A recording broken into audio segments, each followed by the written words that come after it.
پھر اس کے بعد اہل ایمان کی اصلاح کی گئی، تزکیے کے طریقے بتائے گئے.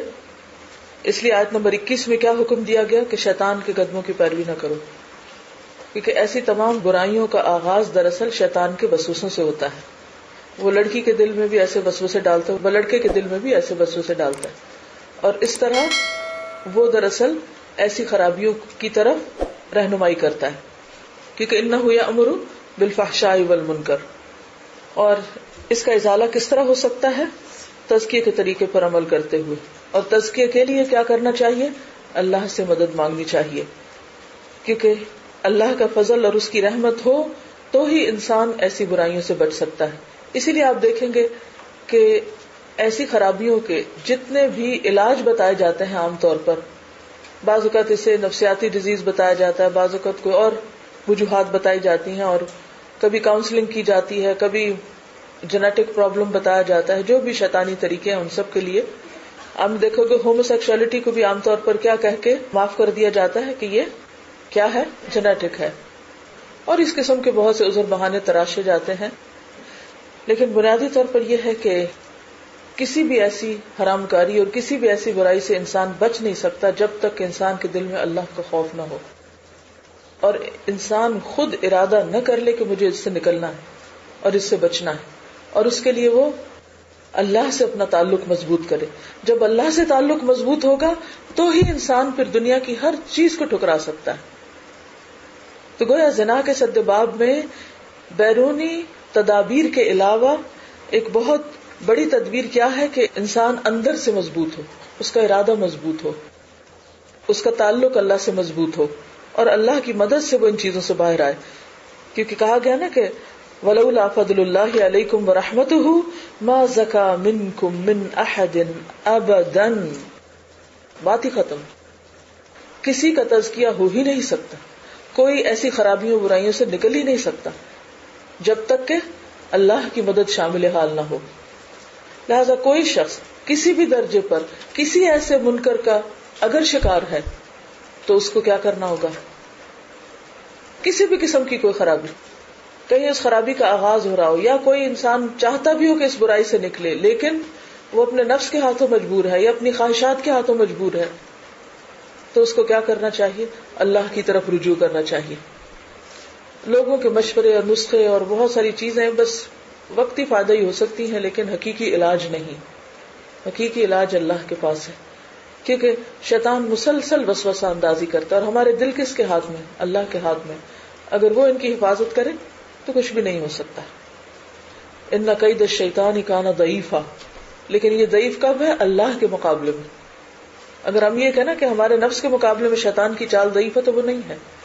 ہاں، اللہ کا مقابلہ وہ نہیں کر سکتا، اللہ کے ارادوں سے آگے نہیں نکل سکتا، اس لیے اس کی ضرورت ہے. میں ایک واقعہ پڑھ رہی تھی کہ کسرا کے محل کے باہر ایک بوڑھی عورت رہتی تھی جھگی ڈال کے، اور اس کی ایک مرغی تھی. تو مرغی انڈے وغیرہ دیتی تھی. جب اس عورت کو کہیں جانا پڑا تو اس نے کہا یا اللہ میں جا رہی ہوں، میرا کوئی نہیں، تو میری مرغی کی حفاظت کرنا. تو چلی گئی. پیچھے سے کیا ہوا کہ کہا یہ جاتا ہے کہ وہ کسرا کے بیٹے نے اس کی جھگی توڑ کے مرغی ذبح کر کے اپنے محل کی توسیع کر لی. جب وہ واپس آئی عورت تو بہت سٹپٹائی، بہت روئی، کہنے لگی یا اللہ میں تو گئی ہوئی تھی پر تو یہیں تھا، میں تو گئی ہوئی تھی لیکن میں نے تو یہ تیرے حوالے کیا تھا اور تو موجود تھا، مجھے نہیں پتا، اب تو ہی اس کا بدلہ لے. تو کہا جاتا ہے کہ اسی بیٹے نے پھر اپنے باپ کو مار ڈالا تھا، اور اس طرح سلطنت کا خاتمہ ہو گیا. اینی ویز اللہ ہی جانتا ہے اس واقعے کی اصل حقیقت کیا ہے، لیکن ایک مثال سے ایک بات بھی اس میں سمجھائی گئی ہے کہ انسان جب اپنے معاملات اللہ کے سپرد کر دیتا ہے کہ اللہ میں تو کمزور ہوں، میں تو یہ نہیں کر سکتا، لیکن تو کر سکتا ہے نا، مجھے اس مصیبت سے نکلنا ہے، تو مجھے نکال. اور آپ یقین کریں جو شخص سچے دل سے ایسے کسی فتنے سے نکلنے کے لیے اللہ سے مدد مانگے گا، اللہ اس کی مدد ضرور کرے گا. کیونکہ بعض برائیوں میں انسان اس طرح گر جاتا ہے کہ اس کا وہ تذکرہ بھی کسی سے نہیں کر سکتا، کسی سے مشورہ بھی نہیں کر سکتا. تو ایسے جتنے بھی عذاب ہیں ان سے نکلنے کا راستہ صرف اور صرف اللہ کا دروازہ ہے، اسی کو کھٹکھٹائے انسان، خواہ اپنا معاملہ ہو یا بچوں کا ہو یا شوہر کو ہو یا کسی بھی اور کا. وَلَوْلَا فَضْلُ اللَّهِ عَلَيْكُمْ وَرَحْمَتُهُ مَا زَكَى مِنْكُمْ مِنْ أَحَدٍ أَبَدًا.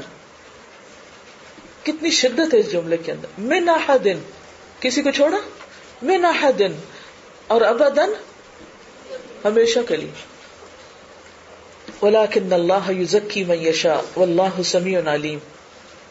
پھر اس کے ساتھ ساتھ مزید معاشرتی اصلاحات بھی کر دی گئی اور دلوں کے اندر وسعت کا سبق دیا گیا کہ اہل الفضل جو ہیں وہ نیکی کے کام اپنے جاری رکھیں. اس میں خاص طور پر صدقے کی بات ہے.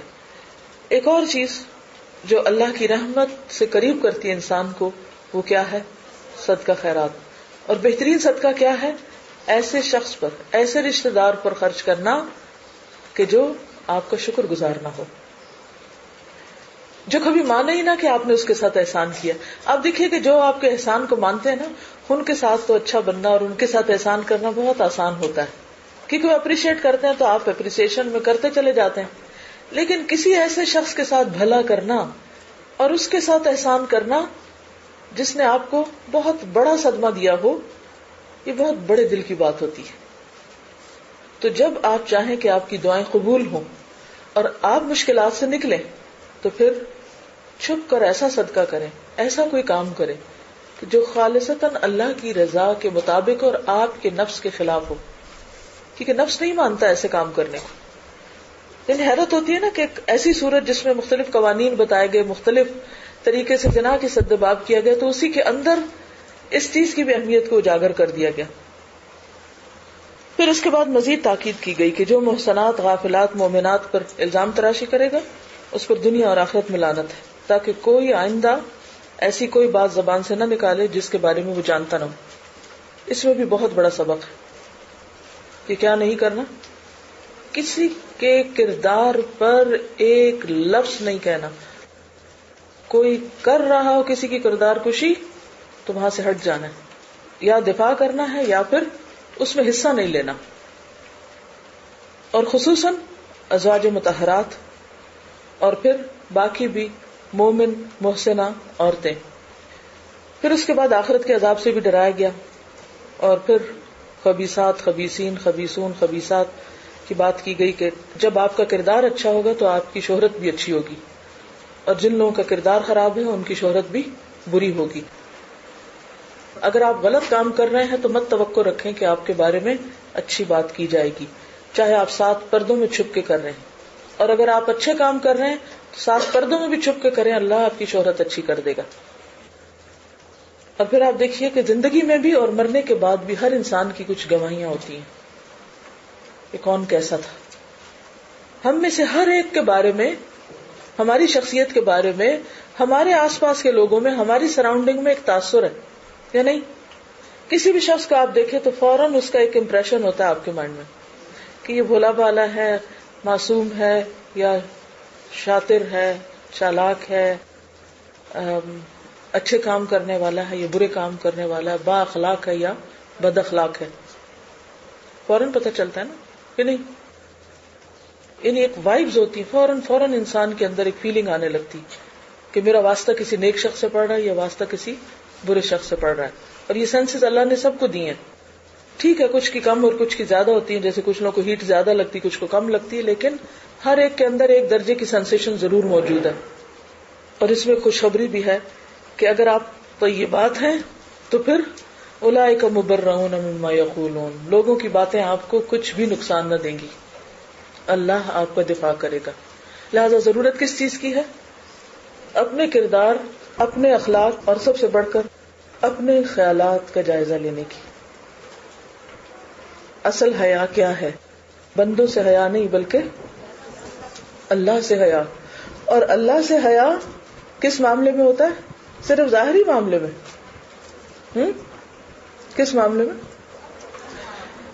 حدیث کے مطابق نبی صلی اللہ علیہ وسلم نے فرمایا کہ اللہ سے حیا کرو جیسے حیا کرنے کا حق ہے.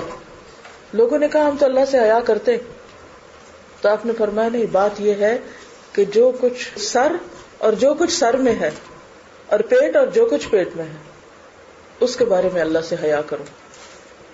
کہ تمہاری سوچیں کیا ہیں، کیا سوچتے رہتے ہو. کسی کو نہیں پتا ہوتا. کوئی انسان کو پتا ہم اس وقت کیا سوچ رہے ہیں؟ کسی کو پتا ہے کہ ہم کن خیالوں میں گم ہیں؟ کسی کو نہیں پتا. لیکن کس کو پتا ہے؟ صرف ایک کو. اور اگر ہم اس سے حیا کرنے لگیں تو کیا ہوگا؟ اگر اس سے حیا کرنے لگیں گے تو کیا ہوگا؟ ہم اپنے سوچوں پر بھی چیک رکھنے لگیں گے. اور جب ہمارے خیالات پاکیزہ ہو جائیں گے نا، جب خیالات بدلنے لگیں گے تو انشاءاللہ گفتگو بھی بدلے گی، دلچسپیاں بھی بدلیں گی، طریقہ زندگی بدل جائے گا. اور اگر وہ نہیں بدلا نا تو اوپر سے جتنے چاہے لبادے اوڑھ لیں کچھ بھی نہیں بدلتا. بہت سے لوگ حجاب کر کے پورے برقعے میں لپٹ کر بھی انتہائی خراب کام کر رہے ہوتے ہیں اور الٹا حجاب کو بدنام کرتے ہیں. تو اس لیے ضرورت کس چیز کی ہے؟ اپنے اندر تقویٰ پیدا کرنے کی. اور اگر کسی شخص کے خیالات خراب ہیں تو وہ اس کے چہرے پر بھی آئیں گے، وہ اس کی گفتگو میں بھی ہوں گے، اس کے معاملے میں، اس کے رویے میں، اس کے طریقے میں. شعوری اور لا شعوری دونوں طور پر اس سے منفی کام ہوں گے. یعنی بعض کام ایسے ہوتے ہیں کہ جو شعوری طور پر ہوتے ہیں غلط، اور بعض ہوتے ہیں لا شعوری طور پر انسان. یعنی آپ کیا ہر وقت نوٹ کرتے ہیں کہ آپ کے ہاتھوں کی موومنٹس کیا ہیں؟ کرتے ہیں. لیکن ہر ایک کی موومنٹس مختلف ہیں. کیوں؟ سبھی کے 2 ہاتھ ہیں لیکن کیوں موومنٹس فرق ہیں؟ جی، جیسا ہم اندر سے ہوتے، جیسے سوچتے ہیں ویسے ہی ہماری موومنٹس ہو جاتی. اس لیے بہت دفعہ اگر آپ آبزرو کریں تو لوگ جب باتیں کر رہے ہوتے ہیں تو انہیں پتہ بھی نہیں چلتا کہ وہ کیسے کیسے انگلیاں اٹھا رہے ہیں، کیسے کیسے لوگوں کو یوں کاٹ رہے ہیں. یہ باڈی لینگویج کتنی امپورٹنٹ ہوتی. تو آپ یہ نہیں کر سکتے کہ آپ پیار سے بات کریں اور 7 لوگوں کو ایسے ہاتھ مار رہے ہوں. یہ نہیں ہو سکتا.